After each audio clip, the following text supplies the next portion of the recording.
Permendagri 4 tahun 2023 bahwa pejabat bupati yang akan mengakhiri masa jabatannya diusulkan oleh 3 tingkatan. Ya. Satu oleh DPRD melalui ketua dewan, itu ada catatan ya, oleh DPRD melalui ketua dewan, 2 oleh provinsi, dalam hal ini Provinsi Jawa Barat, 3 oleh pemerintahan pusat, dalam hal ini Mendagri. Nah, satu persatu ini. Nah, sesuai dengan kewenangannya bahwa kami telah mengusulkan 3 orang calon PJ, yaitu saudara Dr. Denny Amdani, 2 saudara Taufik Asep Taufik Rohman, dan 2 Indra Purnama. Nah, jauh sebelum kami mengusulkan, karena dalam peraturan Menteri Dalam Negeri nomor 4 itu ada klausul yang tidak seperti biasanya ya, karena di situ ada DPRD melalui ketua dewan. Ya, karena saya awam hukum, tapi saya juga tidak mau salah membuat keputusan, maka saya melakukan konsultasi kepada Biro Tata Pemerintahan Provinsi Jawa Barat. Nah, kan kita sudah terbiasa lah kalau ada tafsir yang kurang jelas, maka kita harus melakukan konsultasi ke Provinsi Jawa Barat. Nah, jauh sebelum ini, 4 bulan yang lalu ya, kami konsultasi pimpinan. Yang hadir saya, Pak Kabag, Bu Kokom juga hadir, dan Pak Sekwan. Yang saya tanyakan pertama adalah apa yang dimaksud dengan usulan DPRD melalui ketua dewan. Gitu ya. Itu kan yang dipersoalkan, usulan DPRD melalui ketua dewan. Langsung dijawab, ya ini memang usulan, yang punya kewenangan adalah ketua dewan. Itu ya, ada notulennya. Terus saya tanyakan, apakah usulan DPRD itu cukup saya yang mengusulkan sebagai ketua dewan, atau harus melalui rapat paripurna, atau harus melalui rapat banus? Oh, tidak perlu. Ini cukup kewenangan ketua dewan. Tapi apabila ketua dewan mau konsultasi dengan pimpinan dewan yang lainnya, itu lebih bagus. Nah, maka itulah yang saya gunakan. Itu karena untuk mengedepankan semangat kolektif kolegial, saya berkonsultasi, berdialog, berdiskusi dengan pimpinan dewan yang lainnya, baik Pak Haji Ujang, Bu Kokom, sama Pak Dede Ismail, para wakil ya. Nah, apalagi pada saat konsultasi itu bersama dengan Ibu Kokom. Nah, jadi secara regulasi itulah ya, saya juga bukan ahli hukum, dalam menafsirkan ini kan tidak mau saya mengambil sikap sendiri, maka tapi saya juga tidak ingin membuat kesalahan, maka saya konsultasilah ke provinsi. Gitu. Bahkan di sini ada notulennya. Ini secara terlalu panjang lah ya, itu disampaikan. Jadi ini sarannya dari segi regulasi sudah clear, nggak ada masalah. Udah memenuhi unsur.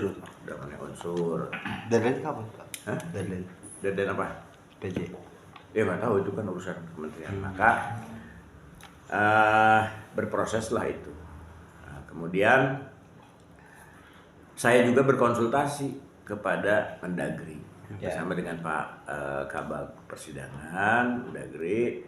Kapan Pak saya harus mengusulkan PJ?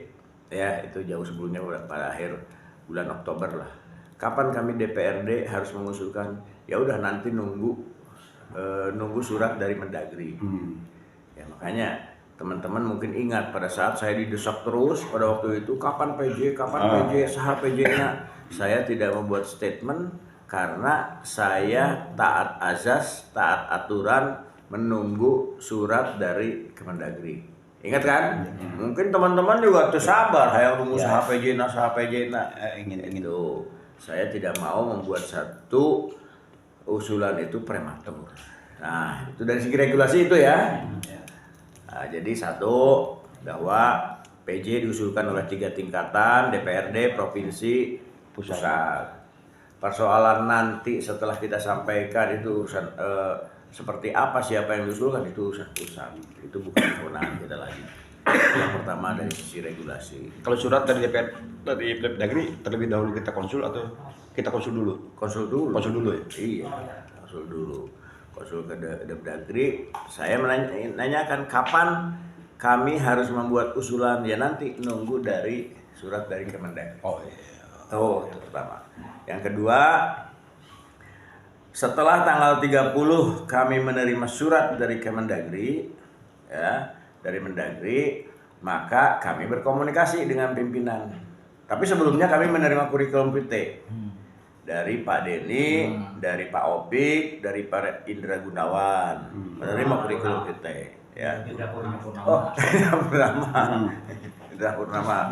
Ya, maka kewajiban saya meneliti, menelaah, ya, meneliti. Nah, dari kurikulum PT yang ada, saya menganggap itu ketiga orang ini mumpuni untuk menjadi calon PJ. Dalam persyaratan itu. Kenapa saya sebut mumpuni? Pertama dari sisi pengalaman, kedua dari sisi pendidikan, ya itu mumpuni. Pak Denny Hamdani itu doktor, pengalaman beberapa dinas, ya. Apalagi dia di sekretariat DPRD sekarang, dan sekarang sedang menempuh jalur pendidikan di Klatpim 1 ya, di Klatpim 1. Pak Opik juga demikian, doktor, dia berpengalaman ngurus anggaran segala macam. Pak Indra Purnama itu pejabat Kementerian Dalam Negeri daerah perbatasan, itu juga Biro Keuangan, itu punya misi lah ya itu. Nah, jadi saya anggap seperti itu. Jadi dari sisi kurikulum PT kapasitas yang bertiga ini memenuhi syarat. Kalau untuk Pak Indra ini kita kan belum hafal ya, belum kenal. Pak, tadi dikatakan Pak Indra itu punya misi apa Pak? Bukan misi. Saya menganggap bahwa Pak Indra itu sebagai pejabat Biro Keuangan Kemendagri ya di daerah perbatasan. Ya. Nah, pemikiran saya karena dia kepala biro, ya mungkin Biro Keuangan, ya mungkin bisa ke depan ini bisa ada anggaran-anggaran yang bisa diakses oleh beliau di Kemendagri. Pak, perkenalan dengan Pak Indra itu sudah kenal lebih lama atau gimana Pak? Enggak. Sehingga Bapak bisa Saya tidak, saya hanya melihat kurikulum PT, terus beliau juga ke rumah saya, ya udah saya proses. Semuanya saya perlakukan sama, baik Pak Denny, Pak Indra, Pak Opik sama. Orang aslinya orang mana? Kalau tidak salah Jakarta. Jakarta. Jadi dia itu melamar ke kita ya? Iya. jadi soalnya ke rumah ya Pak, nggak ke kantor berarti? Iya, ke rumah. Berarti udah tahu sebelumnya, berarti kenal, bukan cuman sebatas pekerjaan berarti Pak? Enggak, saya baru kenal. Baru kenal. Tapi dia bisa tahu ke rumah Pak? Ada komunikasi. Aduh, ketua DPRD masa nggak tahu rumah ketua dewan? Udah ngetok surontok. Lanjut Pak. Ya itu. Ya segitu. Jadi menurut saya 3 orang ini cukup mumpuni. Saya tanpa ada dikotomi siapa yang istimewa, saya yang enggak. Yang penting mah sama. Masa saya harus mengusulkan Satu persatu yang lain yang tidak mempunyai kapasitas. Pak, progresnya Pak sejauh ini Pak, berkas usulan yang disampaikan dari DPRD Kuningan sudah sampai sejauh mana Pak? Sudah sampai ke Kemendagri dan sekarang saya juga nggak tahu Pak Deden yang komunikasi sudah diverifikasi. Berarti dari seluruh 3 nama itu yang diusulkan sudah lolos? Sudah terverifikasi semua lolos. Tinggal menunggu Penilaian bukan kewenangan saya. Berarti informasinya Pak yang mungkin yang diterima Pak Ketua DPRD dari 3 ini ada tambahan lagi nggak Pak? Mungkin dari provinsi berapa, dari Kemendagri ada juga atau seperti apa? Saya tidak tahu itu, saya tidak pernah tahu, wallahi tidak tahu di provinsinya siapa, dari Kemendagri siapa. Yang penting mas saya sudah mengusulkan, toh kewenangan ada di pemerintah. Berarti prosesnya sekarang udah verifikasi, udah lolos. Menurut tinggal laporan dari Kabag seperti itu. Tinggal menunggu keputusan Kemendagri ya Pak ya. Jadi ingin penegasan saja Pak Ketua, apakah memang betul informasi ini ya bahwa DPRD Kabupaten Kuningan mengusulkan 3 nama, provinsi 3 nama, juga 3 nama, begitu kan? Ya. Iya, nah itu. Dan ada pun nanti kalau misalkan dari salah satu 3 daerah mengusulkan kemudian satu muncul, nah, tidak ada intervensi kitanya ya dari daerah itu. Oh, masa sih istana bisa diintervensi ya Mas? Pak, tapi ada harapan nggak sih Pak Pituin Kuningan yang kita usulkan itu bisa ditetapkan jadi PJ Bupati? Ada harapan ke arah sana Pak? Ya harapan saya bisa, harapan saya ya, harapan kan boleh. Iya. Ya. Maksud saya mengusulkan untuk tidak mempunyai harapan. Nah, saya mengusulkan untuk punya harapan. Tapi kewenangan otoritas ada di pemerintah Pusat. Ya. Kemudian lagi nih setelah ada surat tadi Kemendagri untuk Ketua DPRD, surat tersebut ini Ketua DPRD memberi tembusan ke Pak Bupati selaku birokrat. Nggak ada keharusan, nggak ada kewajiban. Nggak ada ya. Surat pemberitahuan juga nggak ada ya. Nggak ada. Nggak ada. Ya. Di mutlak kewenangan ada di sini ya. Di Ketua. Oke. Terus kemarin ada pertanyaan kenapa tidak Padian ya? Ada mungkin. Ada nggak mau menanyakan nggak? Ada. Iya. Ada.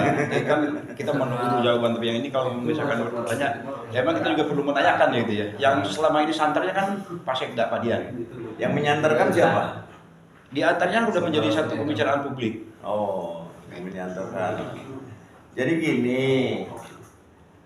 di antara semua pejabat Kuningan itu yang awalnya saya waktu konsultasi dengan Biro Provinsi juga seperti itu. Yang mempunyai peluang itu adalah Pak Sekda karena dia Sekda itu satu-satunya JPT Madya. Iya ya. Ya, JPT Madya. Apa JPT Madya? Apa? JPT Madya satu-satunya JPT Madya di Kabupaten Kuningan itu adalah Pak Sekda. Ya. Nah, kita pun sudah itu sudah menjadi bahan pertimbangan kita, ya Pak Sekda itu. Bahkan sudah komunikasi dengan Pak Sekda. Nah, tapi menjelang saya akan melakukan keputusan usulan itu saya dapat laporan dari Kabag Tata Pemerintahan. Bahkan wakil saya Pak Ujang juga mendapat laporan langsung dari Pak Sekdanya bahwa Pak Sekda sudah diusulkan di provinsi. Sudah diusulkan oleh provinsi. Nah, maka saya kan tidak perlu mengusulkan. Ya, tidak perlu mengusulkan. Kan DPRD ini kan derajatnya tidak lebih dari provinsi. Ya, itu sudah diusulkan oleh provinsi. Masa diusulkan lagi, walaupun boleh sebetulnya, tapi kan sudah diusulkan provinsi ya udahlah. Nggak mungkin karena derajat provinsi kan pasti lebih tinggi dari kita. Jadi bukan tidak diusulkan oleh kita, sudah diusulkan oleh provinsi. Lumpang lah ya. Tapi pada akhirnya nggak masuk usulannya. Toh kenyataannya itu tidak diusulkan, itu bukan salah kami. Ya, nah, katanya akhirnya tidak diusulkan. Loh kan sudah ditandatangan oleh gubernur. Yang ditandatangan oleh gubernur Ridwan Kamil itu. Nah itulah sebabnya maka katanya saya juga nggak tahu sampai sekarang siapa yang diusulkan oleh provinsi. Siapa aja dan saya tidak mau tahu buat apa. Yang penting saya menunggu aja surat dari keputusan dari pusat. Oke. Kemudian lagi ada nggak korelasinya dengan kepangkatan? Misalkan Kuningan kan di Kuningan hanya ada 1 orang ya, yang eselon 2A. Ada korelasinya nggak dengan persyaratan itu? Ya, nggak ada lah. Nggak ada sama. Ya? Jadi perlakuannya sama, statusnya sama. Calon, nah ini di Permendagri nomor 4 juga disebutkan kan. Calon PJ Bupati itu adalah syaratnya ASN JPT Pratama. Ya, itu ASN JPT Pratama. Siapa ASN JPT Pratama itu? Ya dimulai dari Sekda, Kepala Dinas, eselon 2. eselon 2 ya. Kan tadinya beredar kabar harus eselon 2A. Itu kata siapa eselon 2A? Ya, dia kan nggak baca mungkin Permendagri nomor 4. Eselon 2 titik tidak ada A, tidak ada B. Jadi pratamanya yang dipakai gitu. Kalau untuk gubernur ya JPT Madya, ASN JPT Madya. Clear ya. Pertama dari sisi regulasi clear, dari sisi